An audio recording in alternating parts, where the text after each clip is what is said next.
Namaskaram everyone. In this video I am going to try and explain two questions at once.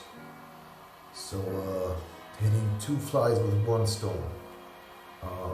The question is about gaining or losing weight in the ashram, and I'm going to tie it with also a third question, which is basically related to Angamardhana, the practice. So I got these two questions, actually not just once, and that's about gaining weight and losing weight in the ashram, meaning am I going to either gain weight or am I going to lose weight? So some people, they're like thin and they want to gain weight. There are some people that want to gain weight inside of the ashram. There's some people that want to gain weight outside of the ashram, and it's usually tied to the question if it is useful to go to the gym and doing yoga, Isha practices like Angamardhana, or is it enough to do Angamardhana to gain weight? And my honest opinion to that is, if you want to really bulk up weight and you're a skinny dude, it's probably much better to do some sort of body weight or gym kind of situation plus doing Angamardhana. Why am I saying that? I'm saying that because if you've never trained your muscles to grow, then you're probably not going to grow them too much with Angamardhana, because what Angamardhana really does to me, and I've been practicing every day now for maybe the last week extensively, and before that I've been doing it on and off all the time, it kind of brings your body to its best possible state where you've been. So because I've been doing more muscle growth kind of things, I've been going to the gym, and then recently more I go outside and do calisthenics. So that's body weight training and pull-up bar and like push-ups and stuff with the body weight. It brings me to that state. It's not my muscles aren't as pumped as they are if I also do calisthenics, but they're better. I mean, they're more flexible, and they feel really, really good. But you don't get as pumped up, and the reason behind that is that A, I don't eat that many proteins, and also B, your muscles just kind of swell up if you kind of break them and then they repair and they break and repair. But I don't think that's what I want. But I think for people that need to gain weight, they're really skinny, I think optimally you would start out with Angamardhana for maybe a month. Do it every day, maybe even longer, maybe a little less long, maybe just 2 weeks. And then you go and start doing body weight training. So you find a place where you have a pull-up bar, you do push-up, you do calisthenics, you find a course that you follow and you just follow it. And then you're going to also grow muscle without having the fatigue as much, because of Angamardhana. It will help you keep your muscles big and flexible, and it will create a sort of a cocoon for your muscles to grow safely in, because otherwise your muscles get tense. But with Angamardhana they kind of can breathe, and they're open and more flexible, and your fascia is kind of more it's more flexible. It's just overall more moldable. So your muscles, when they grow, they have more room to grow. If that makes sense. It does make sense for people that kind of know a little bit about that stuff. So yeah, and then if you on top of that you really want to get that beach body look, you really want to look like Jason Statham, you really want to grow that, then I think the gym could be as a third phase good, because you can train certain muscle groups very concentrated. But the problem with that is you need to really know what you're doing. You can get injured, or you can just overtrain certain muscles and other muscles not. So I think it's too complicated if you're not like a professional athlete or something like that, have a professional trainer. I think doing body weight training is really good, because you can just train so much and you always train all your muscles. And if you eat correctly, you sleep correctly, do also Isha yoga on top of that, you're going to grow. If you have, also what you eat is very important. If you have the right proteins that just get absorbed, amino acids, all this stuff, it makes a big difference. And I've been talking this topic with also an Isha hatha trainer, and he told me the same thing. If you really are skinny and you do Angamardhana, you're not going to grow that much. you're gonna get into your best state, but you're not going to like extensively grow. So it would be good to do muscle growth exercises with Angamardhana to grow muscle. Now, here's the next thing. Some people ask me, hey, am I gonna gain weight? But they're overweight, so to speak, and they want to lose weight, and they go to the ashram and they ask me, hey, is there a gym somewhere near the ashram?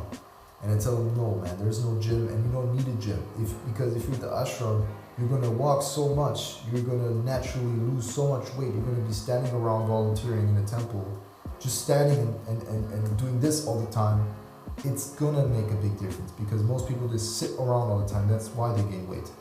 I was in such a good shape after just 1.5 months in the ashram just by walking. I was also even doing a little bit of calisthenics there because in the men's sleeping place, there was some people that were doing some exercise, and I was one of them. Like there's the doorknob where you can just do pull-ups and you can do push-ups and you can do sit-ups. You can do squats. So on top of that, I was doing a little bit of that. So if you do a little bit of that, plus you're walking so much, because even to go to the next place next door, you have to walk all around. The ashram is made in such a way that you have to walk as much as possible to get from like point A to B. So you're just walking like an ant all the time, everywhere. So you will just walk so much. Then the food, it's so good. You cannot gain weight. Even if you sit around, the food is just too high prana. You can't even eat that much to gain weight because your body be like, hey, I'm good, I'm full, So, that's the second thing. And basically that's all I wanted to say. You're gonna get into the best shape of your life just by being in the ashram. And if you do a couple of things on top of that, it'll go quicker. And, that's really what the base knowledge is about. Even if you're outside the ashram, you want to lose weight, Angamardhana is really good. It helps you lose weight a lot. Also, Shakti Charana Kriya is really good. Even I heard from people just doing Shambhavi, they've been losing a lot of weight. Like if you're really overweight, just doing Shambhavi, getting your energies cleaned out, getting them moving again, it'll start your body to, let go of stuff that it doesn't need because it's kind of clinging on that resource because it's afraid of certain things. But if you kind of get rid of certain karmas, certain energies start to flow in certain regions again, you lose that weight again, and you become much more slim. And a little overweight is also not bad, you know what I mean? Like, if just having a little muffin top here and there, it's not a bad thing, People don't need to get tripped so much about aesthetics that much, It's much more about the inner experience of your life. And if your insecurities go away, suddenly you'll be much more happy in your body. Because even if you are a little bit more overweight, if you do the yoga stuff from Isha, you'll get so much more flexible. You'll feel so much better in your body. Everything stops going away. The aches, the pains, the joints pains, all this stuff, and then suddenly you're gonna start seeing, hey, I feel good in my body. I can start saying some jokes, and I don't, stuff happens. Your insecurities go away, and that makes a big difference. So, not everybody has to look like a model. Like, I love for everyone to look like a model, but truth be told, it's good that we have different body types. Some people, they're naturally more inclined to look like Jason Statham's than others, and it's not something that we need to be, afraid about. It's not something we need to, try and compulsively get to that point. I think it's much more important to be happy in your body, feel good in your body, and then do as much as you can with your body. Like, you got that body, you better use it the best way you can, and not, try to be something you're not. Don't try to want something else. Try to use what you have to the maximum capacity and use it as best as you can, and use it knowing one day you're going to give it back. And if you really want to, you can get into a different body maybe next life and have that look. But hey, who cares about that stuff really? So just go into this Kriya Yoga, you start to see also a lot of different perspectives about life, and you realize, hey, this stuff's not that important. You know what I mean? And then at that point, you'll also probably lose or gain weight depending on what you need to get into that form where you become that kind of super soldier for life. You become channeling, you start channeling energies that you're going to need to do the things that are needed in the world, not just for yourself, but for others and for the environment. Recovery calling, guys, donate 42 rupees for a tree. So, I mean, all this stuff is very important. And the more you do good for life, good comes back to you. And the more you do Isha yoga, the more you start doing good for life. You know what I mean? So, I'm going to end it right here. It's a lot of stuff put into one video. But I hope you have a good day, and I hope to see you guys soon. So, namaskaram, everyone. I need to go meet an old friend of mine now. It's getting late. Hope you like the videos that I've been shooting today, and hit that like button if you like more. It would mean the world to me, I guess. And comment me more questions that you have need answers for. And see you guys soon. Peace.